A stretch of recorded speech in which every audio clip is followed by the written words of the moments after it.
सवाल आता है कि जब ये हम चर्चा कर रहे हैं तो ये भी कह रहे हैं कि डिप्रेशन दबे पांव आता है, इसकी आहट समझ नहीं आती है, इसके लक्षण हमें समझज नहीं आते और आते हैं तो काफ़ी देर हो जाती है। तो ऐसे में डॉक्टर आनंद, मैं आपसे समझना चाहूँगी, आप हमें बताइए, क्योंकि जो पहली सीढ़ी जिसको हम कहते हैं वो होती है कि काउंसलिंग बहुत ज़रूरी है इसमें। तो जो लक्षण हैं वो प्राइमरली क्या होने चाहिए? जो घर में बैठे दर्शक देख रहे हैं, हो सकता है उनको ना समझ में आ रहा हो कि डिप्रेशन है, वो टीवी देख रहे हैं, हो सकता है वो देख रहे हैं लेकिन उनके बैक ऑफ द माइंड कुछ और चल रहा हो। क्या ये सब भी लक्षण होते हैं डिप्रेशन के? एग्जैक्टली काफ़ी बार ये देखा गया है कि जो डिप्रेस पेशेंट है वो धीरे धीरे आइसोलेटेड होना शुरू कर देता है, वो बातें करना बंद कर देता है लोगों से, या चुलबुला है तो वो सहमा चुप चुप खोया खोया रहता है। ये एक लक्षण दिखते हैं।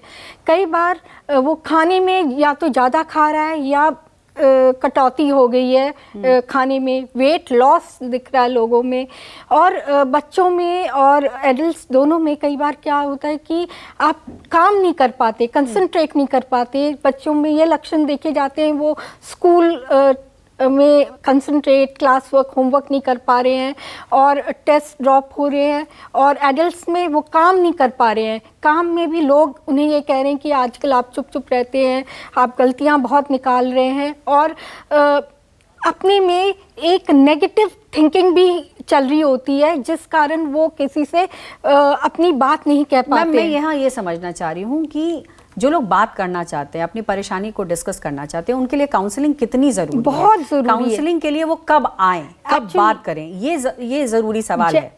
सबसे पहले जैसे ही उन्हें लगे कि मेरे को कुछ प्रॉब्लम है या मैं चुप चुप रहने लगी हूँ और मेरे से काम नहीं हो पा रहा या मेरी बात कोई समझ नहीं पा रहा, मैं अपने माता पिता को बता रही हूँ, भाई बहन को बता रही हूँ, पर उनको समझ नहीं आ रहा, उनको मेरी बात नहीं समझ आ रही, तो तुरंत काउंसलर के पास जाएं, साइकोलॉजिस्ट के पास जाएं और उनसे अपनी बात रखें।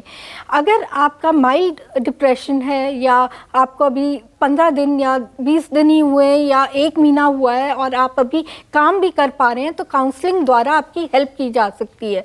अगर आप बहुत सिवियरली डिप्रेस्ड हैं और आप सो नहीं पा रहे या आपकी सोशल लाइफ में प्रॉब्लम आ रही है या आप काउंसलिंग से भी नहीं प्रॉब्लम सॉल्व हो पा रही आफ्टर फ्यू सेशंस, देन हम रिकमेंड करेंगे साइकियाट्रिस्ट के पास जाके मेडिसिन लें। सो सबसे पहली सीढ़ी ये है कि आप अपनी प्रॉब्लम पहले अपने घर वालों को बताएं, और घर वाले अगर समझ नहीं पा रहे या समझ भी पा रहे हैं तो तुरंत ही एक साइकोलॉजिस्ट के पास जाएं, जिससे आप अपनी पूरे मन की बात बताएं जो आप शायद अपने पेरेंट्स, फ्रेंड्स या रिश्तेदारों से नहीं कर पाते। वो एक आपको एक क्लोज, जी बिल्कुल, इसको हम आसान भाषा में इसको ऐसे कह सकते हैं कि अनयूजुअल बिहेवियर आपके खुद के अंदर दिखाई पड़ रहा हो या आपके घर में किसी व्यक्ति के अंदर दिखाई पड़ रहा हो जो कि यूजुअल बिहेवियर से बिल्कुल अलग है, तो वहाँ आपको सचेत होने की ज़रूरत है। और तब ज़रूरी है कि आप काउंसलर को मिलें और काउंसलिंग कराएं। इसमें झिझक को जो है वो ख़त्म करने की ज़रूरत है।